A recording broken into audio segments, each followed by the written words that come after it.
So, playing this game, it is unlike with its fast-paced nature. It's unlike most games you play.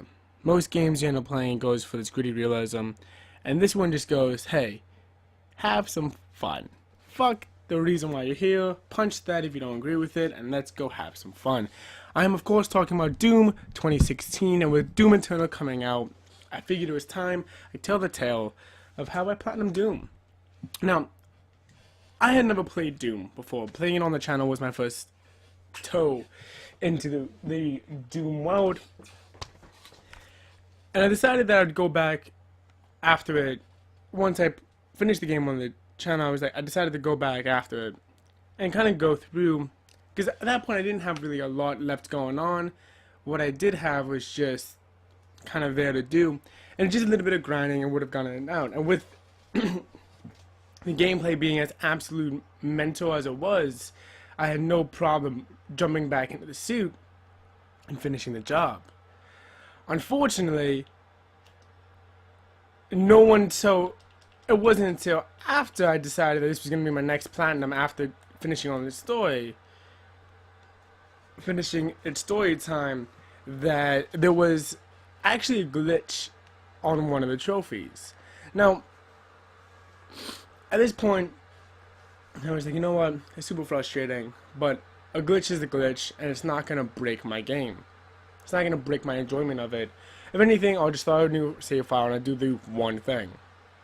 The problem is that the way that these trophies work, even though they're not really all interconnected, for the most part, a good chunk of them are interconnected. And you do have a lot of these trophies that, you know, you get by naturally playing the game and just having a good time. The game is all about just shutting up and going all in. And it's great that way. But with all the collectibles, with the exception of the little Doom figurines and the little data logs, upgrading the suit, upgrading the weapons, upgrading all this and that, end up being more interconnected than you'd think. At least they were for me. And in my mind. So when the infamous ruin glitch came and hit me upside the head, well, I decided, well, there's only one way to fix this according to the online forums. It's just to start a whole new playthrough. So I did. I basically spent a week in 2019 playing all the way through and deciding, alright, I'll play all the way through, I'll play with a guide, so then that's never happens again. And even if it does, I'll be sure that I don't miss it. If you don't know about the rune trial glitch, the glitch actually happens if you're using the chapter select, which kind of defeats the purpose of having a chapter select. Basically, what happens with the glitch is that you know that you've been affected by the glitch, that you get all of them, and the challenge for unlocking all of them, at least in my instance, didn't pop, which created a bit of an issue. And then because the challenge didn't pop, there was now 2 trophies that didn't go through. So at that point, I'm like, you know what? I have to replay it all anyway. I'll just cut my ties here, even though I only had like 2 challenges left and I was pretty much done with it. I'll just do it this way and I'll be right as rain. Going through all of them, I do want to give a huge shout out to Maka21 Productions for, hopefully I'm saying his name right, for being the guy that I turned to for the entire playthrough. Not wanting to use chapter select for really any of the big collectibles, just in case the glitch decided to rear its ugly head again. Now, don't get me wrong, I do like this game, and for most of them, you don't really need a guide. You just kind of need to play the game, and you end up unlocking most of the trophies. The ones that you don't unlock in your first playing, such as killing all the enemies, killing like 10,000 enemies or whatever it is, or whatever that number is off the top of my head, I'm not sure, ends up just being a little bit of a grind, and while playing through, you'll see your prime grind spots. One of them that's a little bit deep into the level is after you get the BFG, there's a room full of possessed soldiers. My first time around when I was trying to go for everything, that's the room I used. But there's actually a better one on the 9th mission. Pretty much 10 seconds in. There's not as many enemies though, but you can start grinding them out that way. And then keep hitting load checkpoint over and over.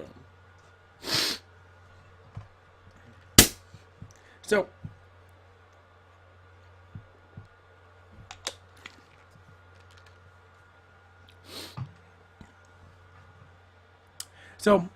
with the premise of the game being you're a badass, shoot the things. If you don't remember, that was the game pretty much giving a middle finger to all plot and reason, just saying you're a badass guy, you're playing Doom, go shoot some things, and that's fine. However, having to play through it all again is kind of a nightmare. Another thing I do want to show you guys for the Toe into the Madness trophy, which is, in my opinion, the only trophy you really need to work at and be working towards, even though I'm not playing on that difficulty right now, and some habits are hard to die.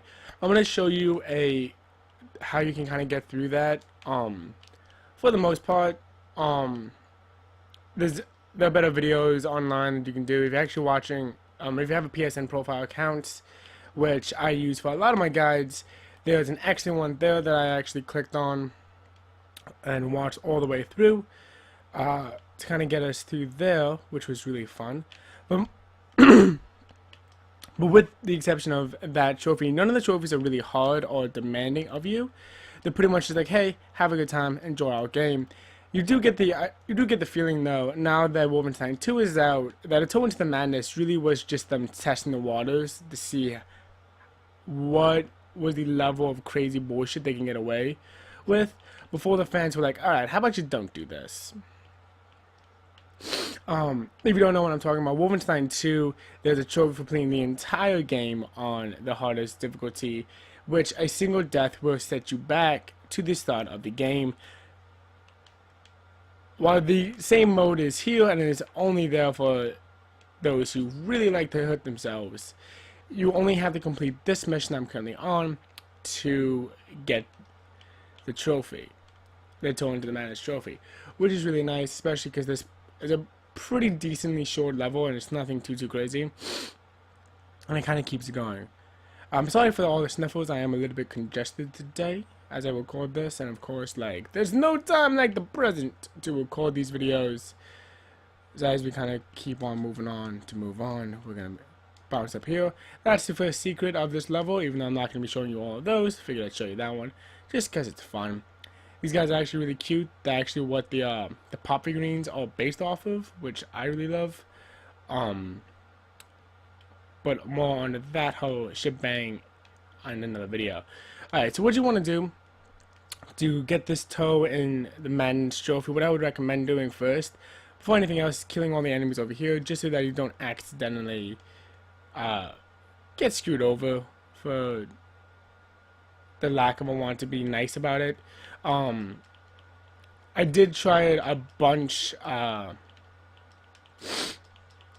legitimately. I did really want to go for it legitimately, and then once the glitch came, I was like, alright, you don't deserve me to actually try legitimately anymore. Oh, well, I know that the title of it gives it away, but this is actually the one where I made up my rules. Now, I know that seems a little bit weird. This was Platinum 59, if you want to look at my records, so it's a little bit weird that it was Platinum 59. I was like, alright, I need to have some rules for how I'm going to Platinum games. At this point, I kind of just had a basics of it. I didn't really have these are the actual rules I'm going to be using for things. Again, old habits die hard. I don't have to do any of this. I don't have to do any of this from the video, but old habits and all that. Be a beach. So, what you want to do is come up here, do all this, make sure everyone's dead, and then you'll be good to go. Personally, I like doing the glory kills just because they're a wee bit faster. I am recording this in February, so just in case anything changes in regards to this glitch in the patch notes, being that it is still getting much love. In this year with the 25-year celebration of Doom and Doom Eternal coming out, I'm not quite sure how much longer the love fest for Doom 2016 is going to be going, but there's that. So as you can see, I'm struggling to kind of like come up on this thing. But once you get up there, it's a really short jump over here. And then what you want to do is you want to start jumping up here onto this edge. Once you get up here, you want to turn around and jump up here. So you come up here, then you want to head up this way until you're up here. Now, at this point, you've already had your first group of enemies, and it's not that entirely hard to kind of go through. But starting off, that will pretty much end this for you. You will have to fight a bunch of enemies again, but it's not too hard. The hardest part of this glitch is trying to scroll it up. So I want to tell you what I'm aiming to do first before I probably end up doing a jump cut. That little black spot right there is where you kind of want to be jumping. What you want to do is you want to jump from that black spot over to that edge there. So I'm going to try to do that smooth and seamlessly now, but if I don't, I'll end up doing a jump cut, and then you'll end up seeing what you guys see. Falling down there isn't that big of a deal. You're not supposed to be doing this, so you are doing a hella good exploit. And you're going to have to like mash the jump button to kind of keep up the momentum to keep going. So what you want to do is kind of go like that until you're up here. Once you're up here, you can crouch down and kind of see what you're walking on. And that's how you know that you're doing something you're not supposed to be doing. Again, crouch down every now and then to make sure that you're on the right track.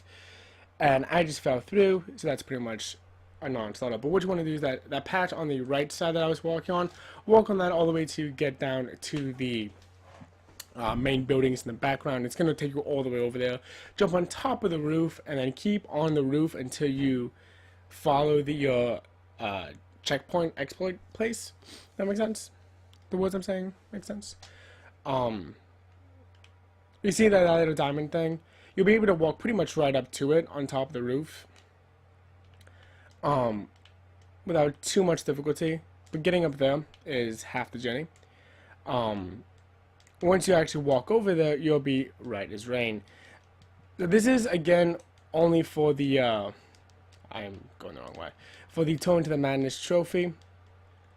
So I've told you the entire thing on how to do it. It's not that hard. It's just a matter of fighting with the controllers, since you're doing something you're not supposed to, and that's the main reason why I'm having some difficulties here. Even though I platinumed the game, I'm still garbage with the single jump. Once you get the double jump later in the game, it's a godsend, but the single jump is brutal. Okay, moving on. Following a guide and for all the collectibles, you'll pretty much get through. So with this one being how I came up with my rules, I'm gonna actually tell you what my rules are now, just so you guys know for future videos, but also just for like how my whole process of it goes. I try to give every game that I get a fair shake. I don't want to cheese them. I want to experience them and face them head on. I don't want to use any guides or anything like that. I kind of just want to face each game kind of on its own merits, whether they be good or bad. Look at Star Wars Battlefront 2 for a prime example. No guides, no anything, just keeping to my guns and kind of going with it.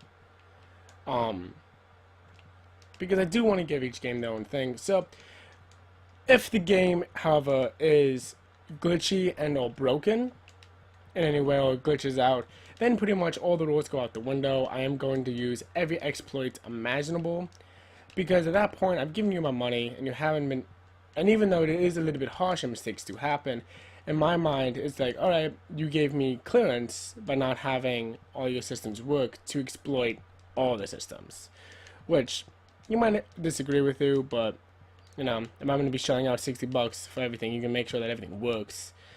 And with half the gaming scene ends up coming up with cheesy stuff, and cheesy and exploitative measures anyway, me exploiting the hell out of their glitches doesn't seem too bad.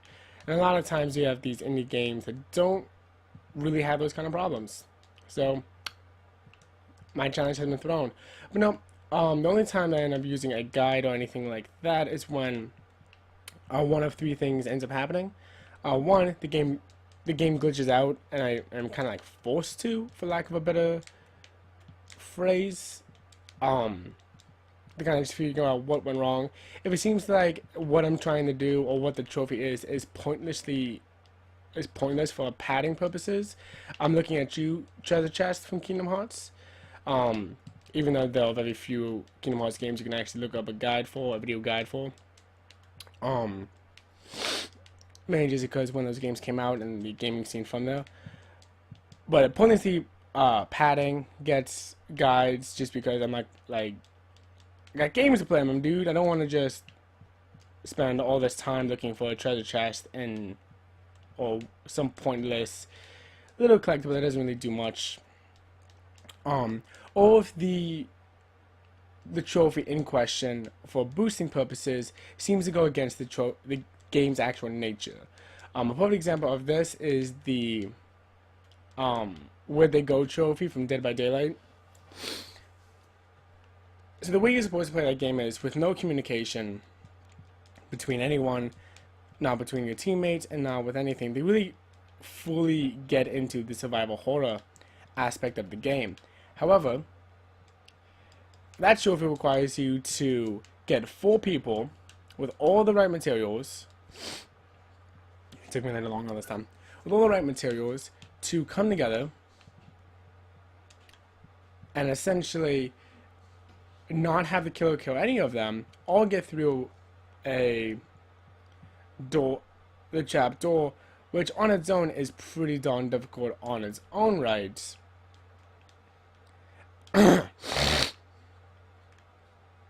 And then be the last person out the door to get it. All of that just seems to kind of go against everything that the game is kind of like putting out for you, and goes against what the game is really supposed to be meant to do.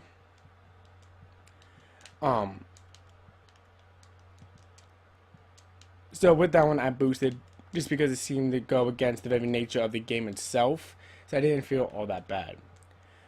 Alright, so as I've been talking, I have been showing you guys how to do this the proper way. This is probably going to be, not the proper way, but the cheaty doodling way.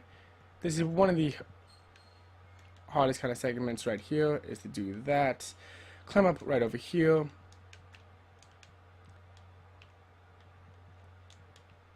And boom. And that's how you would do your Tone the Madness trophy. If you guys are curious, you don't get anything, but with the trophy just being a complete the first level and also not difficulty, you don't need anything. But that's how you're gonna do that. So